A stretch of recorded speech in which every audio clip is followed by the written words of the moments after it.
Hai, Assalamualaikum warahmatullahi wabarakatuh. Saya Siti Nabila binti Muhammad Zain. Sekini belajar di Al-Azhar Mesir dalam kuliah Syariah Islamiyah tahun 1. Pengalaman saya, bagaimana saya belajar di luar negara, iaitu Mesir lah kan. Saya yang pertama menggunakan ejen. Tapi alasannya pertama kenapa saya gunakan ejen, kerana waktu tu yang pertama saya tidak berniat pun nak belajar di luar negara, terutama di Al-Azhar Mesir. So memang saya tak buat persiapan dari segi pengurusan dokumen dan apa-apa pengurusan lah, tak memohon beasiswa ke apa, memang saya tak buat. Itu yang pertama. Lepas tu yang kedua, bila saya waktu pengurusan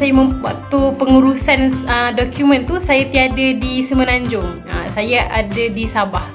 Jadi waktu tu bila saya tiba di Semenanjung tu, tempoh untuk saya buat pengurusan tu agak singkat dan saya dalam keadaan blur macam tu. Jadi saya dari family saya decide untuk memakai ejen.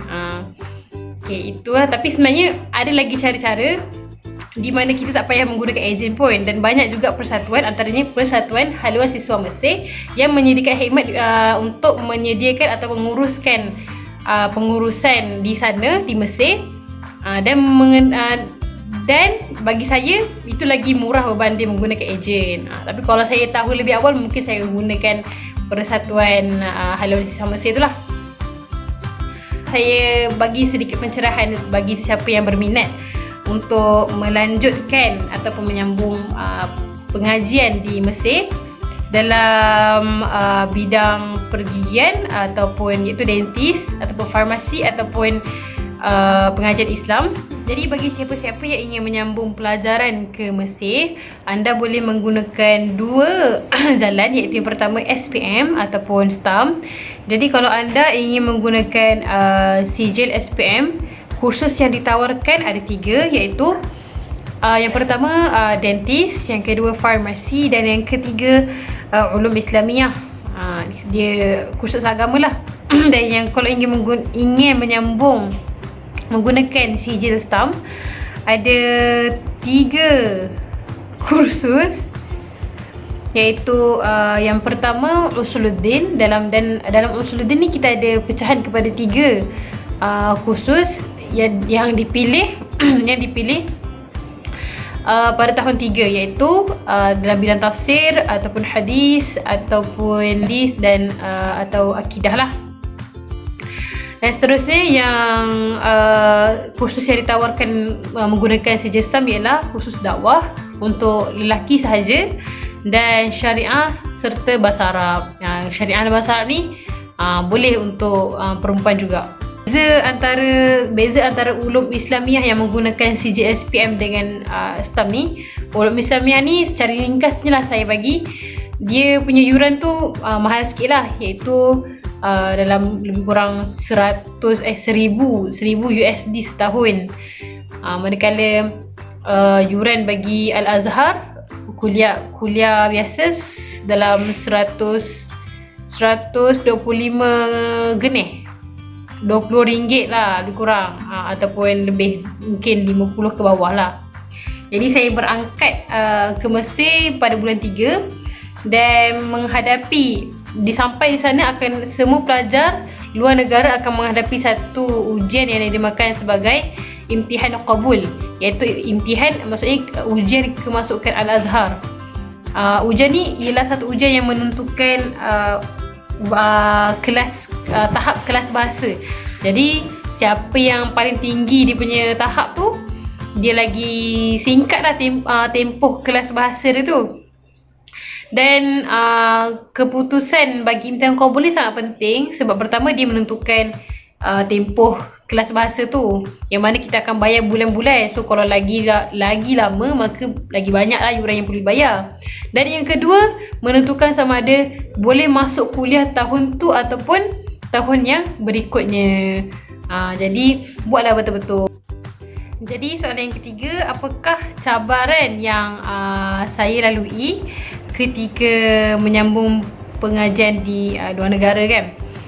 Jadi mungkin cabaran di setiap tempat mungkin tak samalah. Jadi apa yang saya dan kawan-kawan saya hadapi, yang pertama, of course, ni memang semua negara, semua pelajar di mana-mana negara pun akan rasa perbezaan bahasa, iaitu bahasa asing tu kan. So the first kita pergi negara, maksudnya first saya pergi ke Mesir ni memang blur lah, memang tak tahu nak cakap apa, tengok aje, pakailah guna bahasa body language ke apa. Cabaran yang kedua ialah suasana yang sangat berbeza daripada negara kita. Berbeza dari segi macam mana tu? Maksudnya yang pertama memang orang dia memang agak kasar lah. Kita tahulah kan dengan orang Arab, dengan perangai-perangai Arab dia. Dan makanan pun berbeza. Memang waktu tu kita akan kerinduan lah segala macam jenis bentuk makanan yang ada di Malaysia. Yang tak pernah makan pun rasa macam nak makan je. Tapi jangan risau, sebab kat Malaysia banyak, dekat Mesir banyak kedai-kedai yang diorganiskan oleh orang Malaysia, orang Indonesia. Jadi bolehlah kalau sekadar nak merasa tu kan. Kelas yang tidak diwajibkan. Jadi di sini banyaklah antara pelajar-pelajar kita yang tak nak pergi kelas. Sebenarnya bukannya dia tidak diwajibkan. Kalau kita tanya sendiri kepada pensyarah, mesti pensyarah kata, siapa kata kita tak wajib datang kelas kan? Sedangkan kita ni nak menuntut ilmu, takkanlah kita tak datang kelas. Tapi sebenarnya dia tidak buat sistem macam tu sebabnya pelajar Al-Azhar terlalu ramai. Jadi kalau dia buat macam tu memang confirm tak cukup tempat tu. Keistimewaan sambung di luar negara dan bagaimana ia membolehkan kita menjadi alim mujahid. Jadi pertamanya saya ingin bertanya kepada anda, apakah yang anda faham tentang alim mujahid? So kalau kita sebut alim ni, ramailah orang tahu alim, berpengetahuan, berilmu. Dan apakah yang dimaksudkan dengan mujahid? Mujahid ni dan perkataan jahada yang bermaksud bersungguh-sungguh kan. Jadi orang yang bersungguh-sungguh. Bersungguh-sungguh apa? Orang yang bersungguh-sungguh menyampaikan ilmu.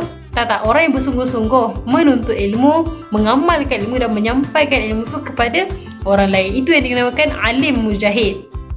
So kita nak melahirkan orang yang sekadar alim, sekadar tahu, tapi dia tidak mengamalkan, tidak menyampaikan. Itu kesilapan lah bagi seorang penuntut ilmu. So kalau kita faham konsep ilmu, konsep menyampaikan dan sebarkan, maka itulah dia alim mujahid. So kat sinilah tempat di mana kita dapat mengukuhkan dan memperdalami konsep-konsep tersebut. Sebab kat sini seperti yang kita tahu, banyak buku-buku, banyak kitab-kitab. Memang orang kata pusat ilmuwan kan. Banyak share-share kita boleh jumpa. Okay, itu yang the first lah. And then kat sini, okay, kalau kita sebut tentang alim mujahid kan, kita mesti terfikir tentang seorang hati ni yang cekal, yang sabar menghadapi orang kata apa, cabaran-cabaran demi mencapai apa yang matlamat, apa yang dia nak kan. Jadi matlamat yang pertama seharusnya seorang alim mujahid tu mendapatkan redha Allah. Itu yang pertamanya lah.